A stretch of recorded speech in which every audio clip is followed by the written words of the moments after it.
السلام علیکم ورحمۃ اللہ وبرکاتہ۔ سامعین، ابرہہ کی فوج ایک بار پھر کعبہ کو ڈھانا چاہتی ہے۔ حرم میں اللہ کے مہمانوں کو خور میں لطف دیکھنا چاہتی ہے۔ طواف کرنے والوں، عمرہ کرنے والوں کو تہس نہس کرنا چاہتی ہے، لیکن اللہ نے ان کے برے مقاصد کو مکہ سے 65 کلومیٹر دور ہی ختم کر دیا۔ یمن کے باغی حوثیوں نے مکہ مکرمہ کی سمت بالسٹک میزائل داغا، لیکن اس ابرہہ کے میزائل کو اپنی بدنیتی کو پورا کرنے سے پہلے ہی مار گرایا گیا۔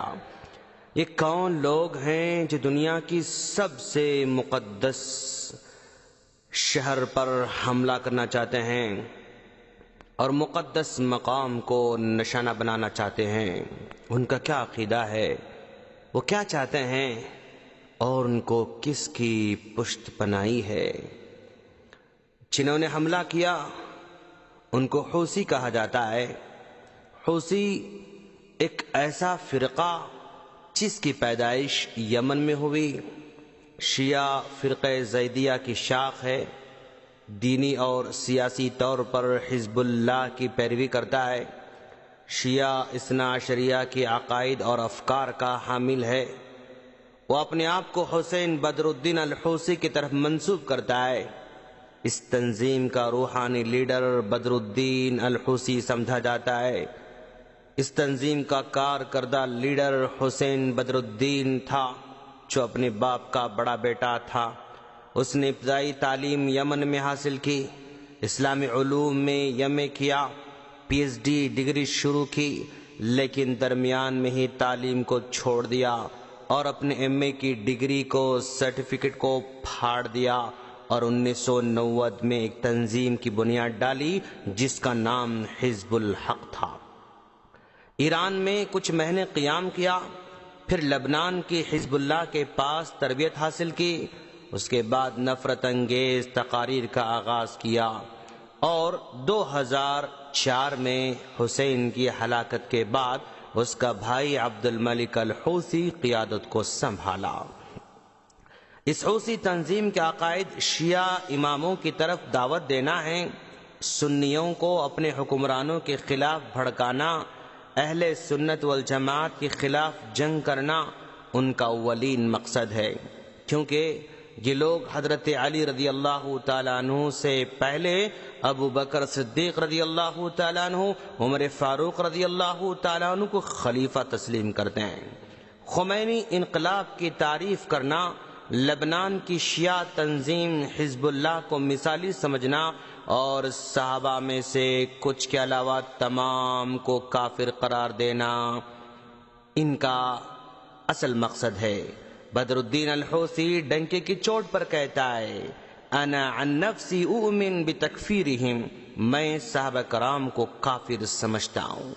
صحابہ کرام کو برا بھلا کہنا، لعن طعن کرنا، امہات المؤمنین پر لعن طعن کرنا ان کا عام مشغلہ ہے۔ حسین الحوثی کا کہنا ہے کہ اس امت میں جتنی برائیاں ہیں، جتنا بھی ظلم ہے، جتنے بھی بدکاریاں ہیں، ان سب کے ذمہ دار ابو بکر، عمر اور عثمان ہیں، نعوذ باللہ۔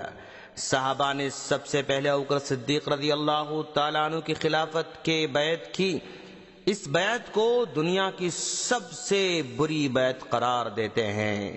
ان کا عقیدہ ہے کہ اس امت کے سارے انتشار، اختلاف اور بدکاریاں، سارے کے سارے ظلم، طغیان، برائیوں کی اصل جڑ ابو بکر، عمر، عثمان، معاویہ، مغیرہ بن شعبہ، عمرو بن عاص، عائشہ صدیقہ رضی اللہ عنہم اجمعین ہیں، یہ سمجھتے ہیں۔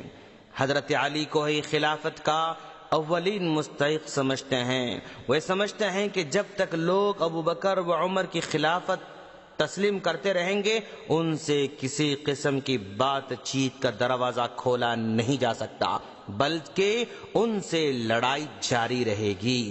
گویا یہ لڑائی، عداوت، جنگ و جدال سے اس وقت تک نہیں رکیں گے جب تک اہل سنت والجماعت ابوبکر، عمر، عثمان، معاویہ، عائشہ کو کافر نہ سمجھیں۔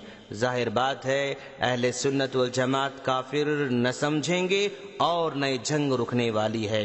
اب آپ بتائیں کیا صحابہ کرام کو نعوذ باللہ کافر سمجھا جا سکتا ہے؟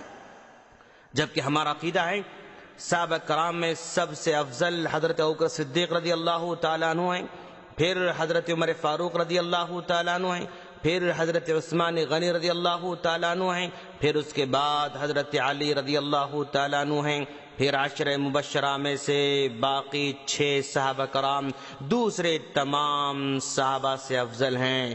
تمام صحابہ کرام عادل ہیں، انصاف پسند ہیں، مومن کامل ہیں اور جنتی ہیں۔